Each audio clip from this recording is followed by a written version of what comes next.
Snowball effect.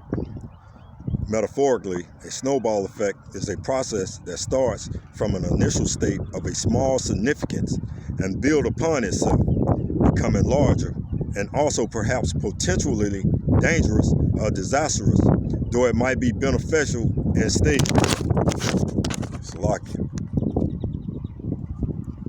Let's read that again.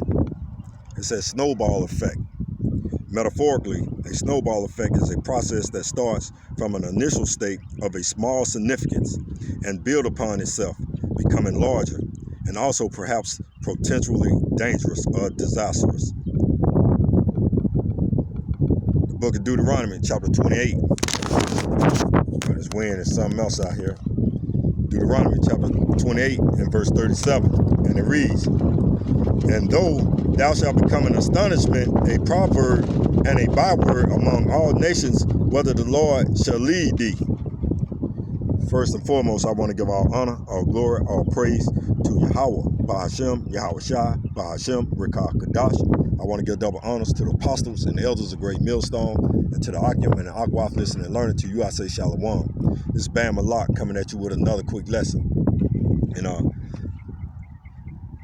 read the definition of a snowball effect because what you see here in Babylon the Great from the men and some women, within Israel, is that snowball effect is taking place. Why? Because we're coming back to our true power, Yahweh, Bahashem, Yahweh Shai.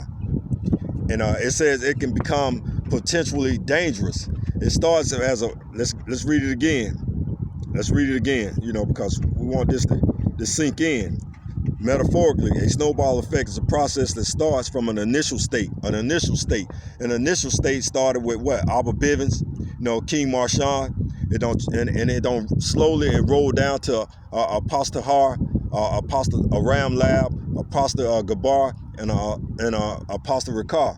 And now you got the elders, and you got the Akim and the Akwaf that are falling and calling upon the name of Yahweh Bashem, Yahweh Shai. So it started as a initial state of a small significance, but now it's building upon and it's becoming a larger and potentially dangerous and disastrous. And we know it's dangerous and disastrous to Esau, Edom, and so-called white man's kingdom.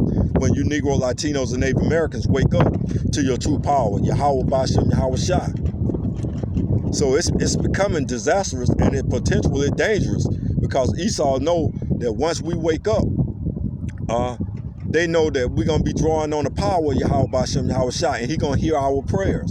And he's going to hear the cries that the children of Israel are crying out to him for deliverance, for salvation, for repentance.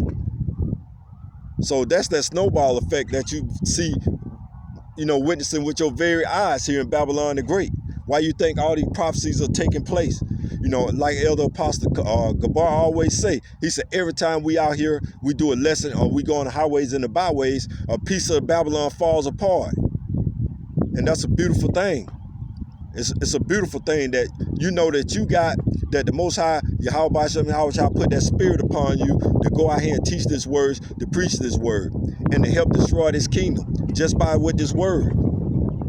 Just with this word. Matter of fact, to prove to you, let's go to the book of Hebrews.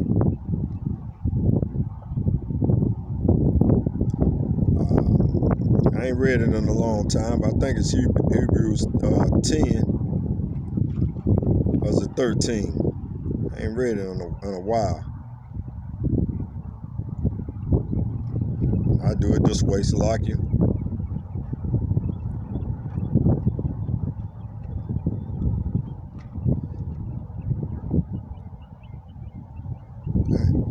If I can get this word, this thing there. So quick and powerful. The book of Hebrews, chapter 4 and verse 12, Salakia. And it reads, "For the word of the Most High is quick and powerful and sharper than any two-edged sword, piercing even to the dividing asunder of the soul and spirit and of the joints and marrow, and is a discerner of the thoughts and the intent of the heart." So this word is more quick and powerful than any two-edged sword. So we don't need no weapon. We don't need no 9mm. We don't need no AR-15. We don't need any of this. All we need is just this word, the Holy Bible, the Holy Scriptures. That's what we need. And that's why this word is disastrous. That's why it's potentially dangerous, to Esau, Edom, the so-called white man's kingdom. Because when the children of Israel wake up, then we call on our power. Then they know that deliverance is right around the corner. And that's why every time we do these lessons, a piece of Babylon falls apart. And that's why I came out of the book of Deuteronomy, chapter 28 and verse 37. Let's read that again. Because we're some small significance, man. That was a small significance. Now look where we at now. Book of Deuteronomy, chapter 28 and verse 37. And thou shalt become a astonishment, a proverb, and a byword among all nations, whether the Lord shall lead thee. We've been coming a proverb, a byword, an astonishment by all nations where the Lord Yahweh Ba'ashem Yahweh Shah led us. And if you continue to read down to Deuteronomy 28:64, it'll tell you that he scattered us through the four corners of the earth. That's why, that innumerable multitude that is spoken of in the book of Revelation is going to be all Israelites. Because the Most High scattered us to Spain. He scattered us here to Babylon the Great. He scattered us to Germany. He scattered us to Asia. He scattered us to other parts of Africa. He scattered us through the four corners of the earth.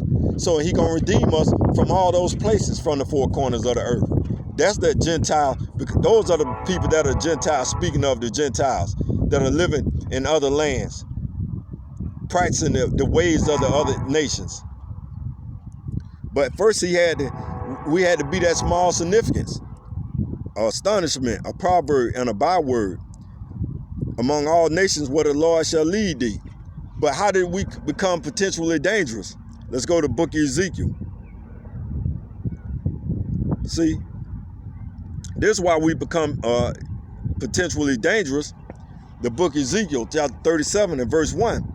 And the hand of the Lord Yahweh Ba'ashem Yahweh Shah was upon me, and carried me out in the spirit of the Lord Yahweh Ba'ashem Yahweh Shah, and set me down in the midst of the valley, which was full of bones. And that valley is full of bones. It's here in Babylon the Great, spiritual Egypt. It's talking about you Negro, Latinos, and Native Americans. This is the valley that's spoken of in the Psalms, the 23rd chapter. The valley of the shadow of death. Because every turn we make, we had a potentially dangerous situation, especially at the hands of Esau, Edom, the so-called white man. If you don't understand that in 2022, then you're just fooling yourself, and you're a damn fool. Our children that are shot and killed, raped, robbed, and murdered since we've been here in this captivity. Ezekiel chapter 37 and verse 1. This is being potentially dangerous to Esau, Edom's kingdom.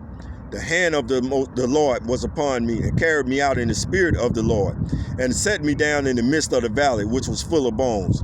Again, you Negro, Latinos, and Native Americans. And caused me to pass by them round about. And behold, there were very many in the open valley, and lo, they were very dry. And you Negro, Latinos, and Native Americans, you're on such a low vibration, y'all still calling on this Jesus the Christ guy. Nate was sick, but now Nate it looked like he's healthier. Now he's calling on the name of Yahweh. And when you see the Lord in all caps, that's talking about the Lord Yahweh. And his son name is Yahweh Shai. So now Nate is calling on the Lord Yahweh now. Because he couldn't call on good old Jesus the Christ to give him healing. Because that man been down by 6, 7, 8 months now. But now he's back in his right mind. At least it appears. And again, and lo, they were very dry. And again, you Negro, Latinos, and Native Americans, you're very dry. Because number one, you're not calling on your true power, Yahweh Ba'ashem Yahweh Shah. Verse 3, and he said unto me, Son of man, can these bones live? And I answered, O Lord, Yahweh, thou knowest. And Ezekiel said, Lord, Yahweh Ba'ashem Yahweh Shah, thou knowest if these dry bones can live. Ezekiel 37:4, and again he said unto me, prophesy upon these bones, and say unto them, O ye dry bones, hear the word of the Lord Yahweh Ba'ashem Yahweh Shah. And now we hearing the word of the Lord Yahweh Ba'ashem Yahweh Shah. That's how we became potentially dangerous to Esau, Edom's kingdom. That's when we just became a dangerous people to them. And many of you they're still going to go over your head. Verse 5, Ezekiel 37:5. Thus saith the Most High Yahweh unto these bones, behold, I will cause breath to enter into you, and ye